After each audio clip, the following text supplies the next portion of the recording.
नमस्कार, मी संतोष कोली पाटील. आमचे वरोडे गावचे सन्माननीय सरपंच महोदय राधाकिशन शिंदे साहेब, अर्थात मामाचं गाव आहे वरोडे, त्यामुळं गावात भेट दिली आणि खूप चांगल्या प्रकारे गाव डेव्हलपमेंट झालेलं. जालना जिल्ह्याचं शेवटचं गाव आहे आणि आता या गावामध्ये वरोडे फाट्यावरती अर्थात अक्कलकोयापर्यंत सिटी बस येते.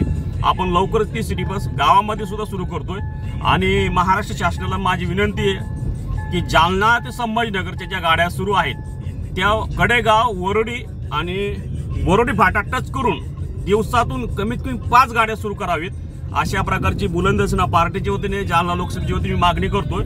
आणि डॉक्टर कल्याण काळे यांनी पण लक्ष दिलं पाहिजे आणि तशा मी त्यांना सूचनाच करतो एकदम ऑलरेडी. आणि त्याशिवाय स्थानिक आमदारांनी सुद्धा मदत केली पाहिजे आम्हाला या कामासाठी. आणि वरोडी गाव हे फाट्यापासून तर गावापर्यंत शहरीकरणच व्हावं लागलेलं आहे आणि जालन्याचं शेवटचं गाव आहे. त्याच्यामुळं माननीय तहसीलदार पण असतील, सन्माननीय अश्विनीजी मॅडम यांनी पण आमची दखल घ्यावी. आणि शिंदे साहेब, आपण खूप चांगल्या पद्धतीने काम करतात, त्याबद्दल आपलं अभिनंदन बरं का. थँक्यू. आपण बोलूया परत.